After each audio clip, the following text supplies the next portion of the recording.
Hey everybody, it's the last day of the transfer window, and there's drama. Of course, naturally. It wouldn't be exciting if there wasn't some drama. Exactly. They do it on purpose. Now, I was thinking, we're going to talk about Keira Walsh in a second, but I was thinking this would be like the perfect to be behind the scenes right now, what Keira is experiencing, what Barcelona, what Chelsea. It would be like the best sports documentary. I would be glued to it. yeah, for sure. So how's it going, everyone? By the title, you can tell we are talking about Keira Walsh because she is at the center of transfer situation that is going on. We're going to talk about that. But first, I mean, we're just briefly going to mention this. Sara and I caught the Women's FA Cup. I believe the fourth round. Big Arsenal win, 5-0 Bristol City. Sara and I watched it live because we were both able to, home and everything. And we don't catch too many games live, but the ones we do, I love. Beth Mead scored 2 goals.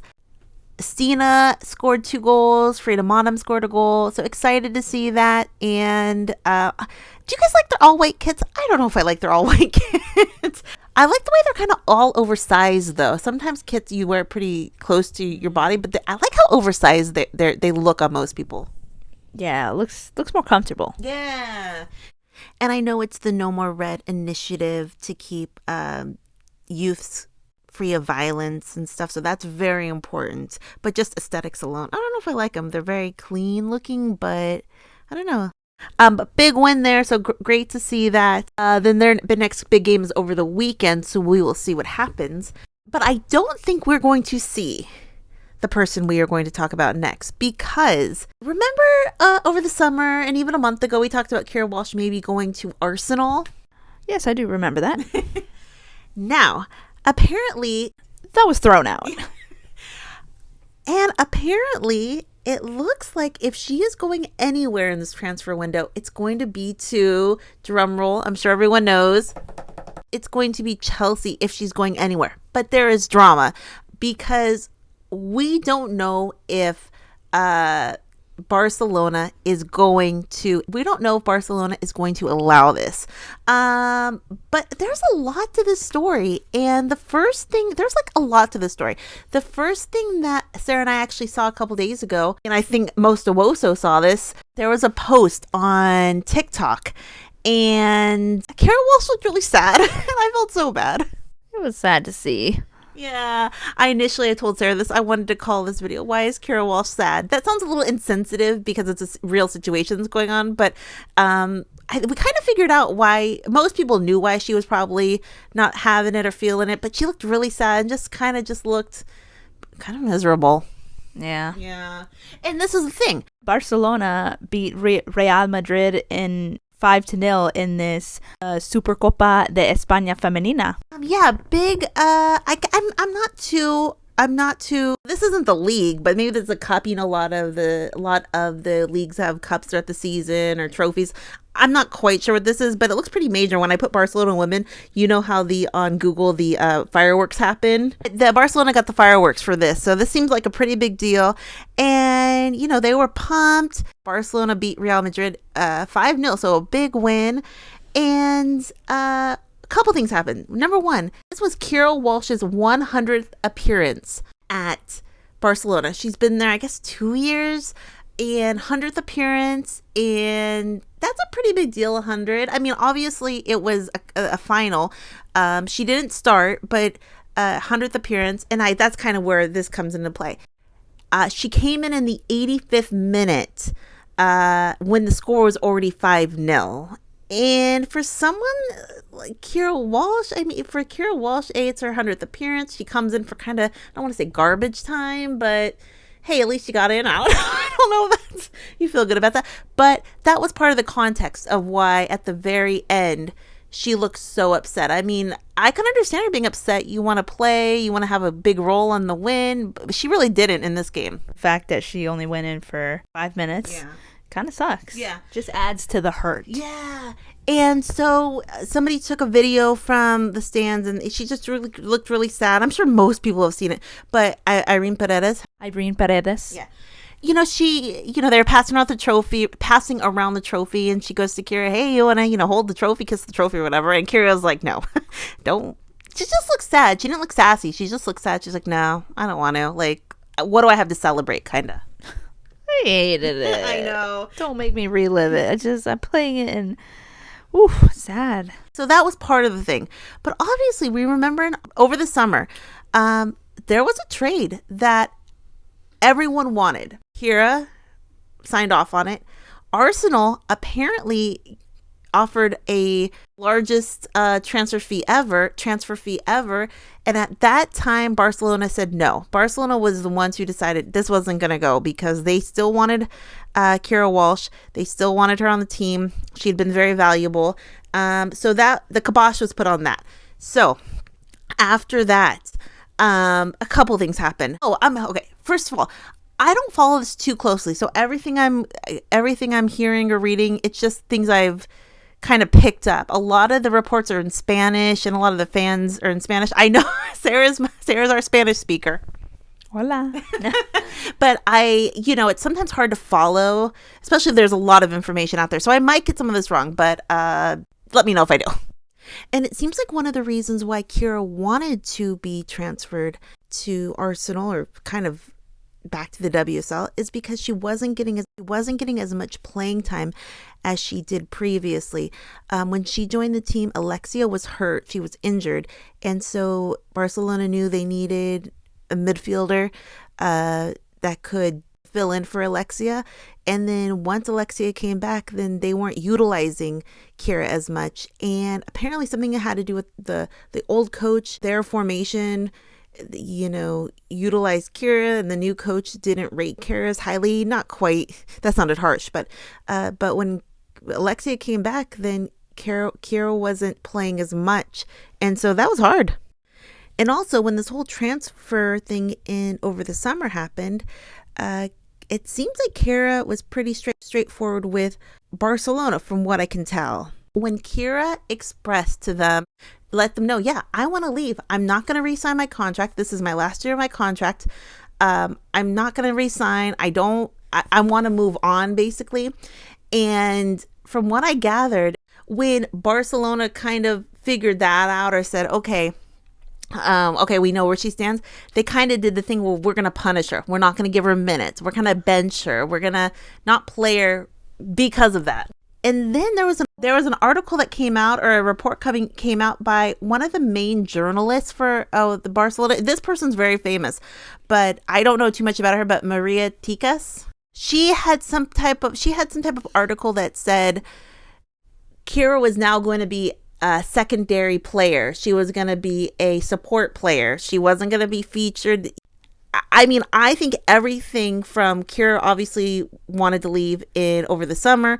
Then it seemed like a little bit of retribution, saying we're not going to play you much. Alexia's back, but also we didn't like that you said you're not coming back, because some players do it a little bit differently. They said, well, I do want to leave over the summer, but I might sign the contract. Apparently, either Keira told somebody and it got out, or Keira was direct with them. That part I'm not quite sure either. Either way, they knew that Keira pretty much wanted to leave, and then they kind of punished her. And also, when she was playing, she wasn't playing great too. Probably because, mentally that takes a toll on you if she feels like she's not happy there. Obviously, her and Lucy weren't together anymore, but they're still close friends, and from everything it seems, and Lucy moved on, and so she doesn't have that other support person there. So it just seemed like Keira had a very hard time over the last 6 months. So get to that Supercopa de España Femenina. So they get to that, and then everything together, Keira's just like, I'm not happy. I didn't even get to play in this game. I don't want to play. So I think everything was kind of a culmination at that moment, her looking so sad just because she wanted to leave. Okay, so fast forwarding. So that happened a couple days ago, but fast forward to kind of today, kind of in the last 48 hours, even though there was kind of reports that Arsenal was still wanting to maybe sign her in this transfer window, in the last 48 hours, it came out, Arsenal looks off the table, but it looks like Chelsea wants to come, and they're offering Barcelona money. It looks like they're offering for Keira Walsh. Keira Walsh obviously wants to leave, and they're trying to make this deal happen. I'll have Sarah read this. Chelsea set to seal deadline day move for Keira Walsh from Barcelona. WSL champions in talks with England midfielder. Chelsea are hoping to seal a sensational deadline day move to sign the England midfielder Keira Walsh from Barcelona on Thursday as the Women's Super League transfer window approaches a dramatic conclusion. The WSL champions and current leaders have held advanced negotiations with the European champions over a fee for Walsh, who set a world record for the most expensive transfer in the women's game when she joined Barcelona from Manchester City in 2022.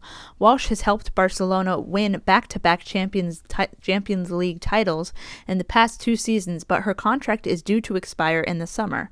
So they want Keira Walsh. And now the question is Barcelona, so Barcelona did not want to let her go over the summer, but you're thinking she's not happy. Why would you want to keep her if she's not happy? The deadline's tomorrow. This video will come out. Maybe everything will have already happened by the time our video comes out. But the deadline is tomorrow on Thursday. But it's now being reported. When Arsenal's offer was rejected on the last day of the summer transfer market, she already asked to leave in January. Chelsea will go all out tomorrow, but for now, she has not been given permission by Barca to travel to England. This report was 2 hours ago or so. A few hours ago. So at this point, Barcelona is saying, nope, we're not going to give you permission to do your medical, to travel. We're not giving you that permission. So it looks like right now Barcelona is saying no. The article went on to say, I'm not saying that she won't undergo the medical tests tomorrow. You have to read the whole text. Just that right now, she doesn't have permission to miss training and travel to England. But Chelsea have the slot reserved in case she finally gets the okay tomorrow. So it looks like they're saying, well, maybe we'll give you permission, maybe we won't. Now, what I have heard is that the reason Barcelona is doing this, they want as much money as they can get out of Chelsea. They said, well, you want her? Okay, you have to pay for her, because it's like a game of chess.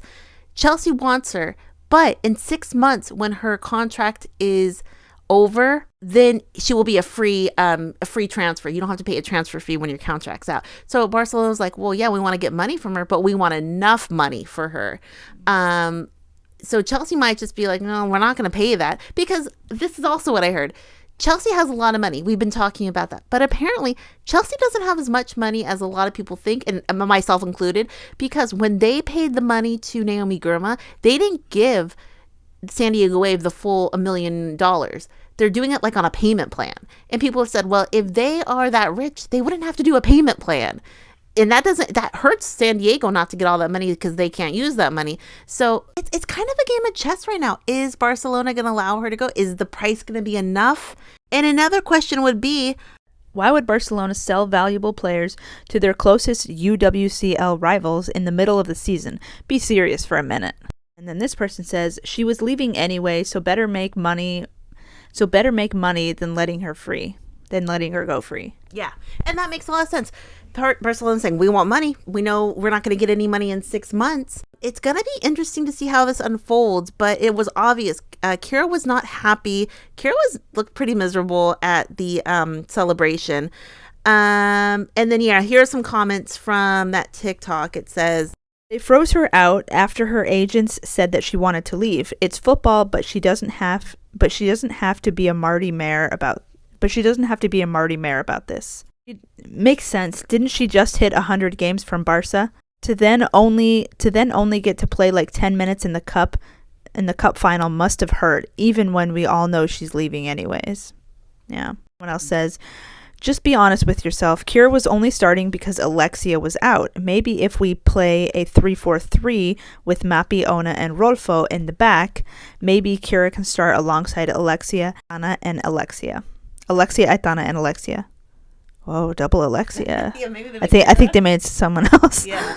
So that person's saying, hey, maybe they can figure out giving Keira more of a prominent role, maybe changing the formation. But apparently, and this is the part I also don't know much about, the last coach for Barcelona really favored Keira, because Alexia was injured, but she just liked Keira's style of play. I guess more in the new coaches. It's kind of like a tangled web. What does everyone think? Also, this isn't what this video is going to be about. But I think if she does join Chelsea, her and Lucy, who are very good friends, back together, playing again. We got the guys, we got the band back. We're getting the band back together. I haven't heard that in a while. Yeah, I haven't heard that TikTok sound in a while, but I would love it. I think there is a lot of like, there's a lot of Wonze fans who kind of take it a little too far, but I think a lot of like Keira Lucy fans just love seeing them together as friends. You know, I think just seeing them together, even if they're not together, playing together, it would be beautiful. I love it. I was telling Sara, the fanfic writers, if they get together again on Chelsea, the fanfic writers are going to go crazy, and I'll read some. Also, you know, Keira wants to play with, for the Euros coming up next summer, she wants to maybe play with the Chelsea girls to get in a group with Lucy, you know, who, depending on who's going to be on the Euro squad, but I'm assuming Lucy and Keira and Lauren James and other players who would be on the Lionesses. It would be nice to play with them again. So, yeah. So what does everyone think? The Lucy Keira component, I just think is so cute. If they do end up together on the team again, of course we're going to do a video about it, because I just love it. That's what we do. Yeah. Cute. What does everyone think? Questions, comments down below. By the time this video comes out, Keira Walsh may have already signed with Chelsea, but is Barcelona holding her hostage in a way, or are they just saying, hey, we need, even if she's going to have a secondary role, we need her on the bench to come in, do her thing, and you know, and also, but doesn't Barcelona want to get money when they're not getting any money in 6 months, and apparently Barcelona needs money too. So wouldn't you think they want however much Chelsea is offering them? You would think. We'll talk to everyone later. Have a great night. Bye. Bye.